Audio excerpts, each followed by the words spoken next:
Oui, le retour de Fernando Merman et Louis Sarr est évidemment une grande joie en Israël après 129 jours de captivité, d'autant que dans cette famille, 3 autres membres avaient donc été également enlevés le 7 octobre à Nir Yitzhak. Alors d'abord, il y a Clara Merman, âgée de 63 ans, c'est la sœur de Fernando et la compagne de Louis. Puis il y a aussi la sœur de Clara, Gabriela Leinberg, âgée elle de 59 ans, et sa fille Mia Leinberg, âgée de 17 ans. Toutes les 3 ont été libérées lors de la trêve de novembre dernier. On se souvient particulièrement de Mia, on l'avait vu sur les photos, sur les vidéos, notamment sortant de la voiture de la Croix-Rouge. Elle était rentrée avec son chien dans les bras et donc toutes les 3 avaient passé une 50aine de jours dans la bande de Gaza, enlevés par le Hamas. Et tous les 5 étaient tous ensemble le 7 octobre. Oui, ils étaient tous retranchés dans la pièce sécurisée de la maison de Clara le 7 octobre. Ils étaient tous réunis pour fêter l'anniversaire de Mia. Clara a notamment raconté leur enlèvement.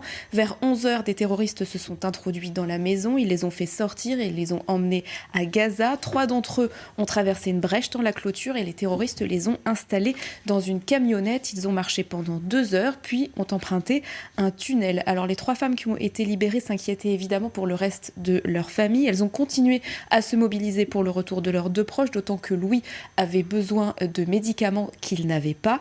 Alors maintenant, toute la famille est évidemment réunie, c'est une grande joie. Et d'après les équipes médicales, les 2 hommes libérés seraient en bonne santé. Le gendre de Louis, Idan Bejerano, a raconté les retrouvailles aux médias israéliens. Il a expliqué avoir été appelé à 3h du matin. C'est là qu'on lui a appris que les 2 otages étaient libérés et se dirigeaient vers l'hôpital Sheba. Ils se sont tous embrassés, ils sont évidemment tous très heureux. Et maintenant, évidemment, nous aussi, on attend de voir les images avec impatience de ces retrouvailles. Et puis on n'oublie pas quand même que 134 autres otages sont toujours retenus dans la bande de Gaza à ce jour.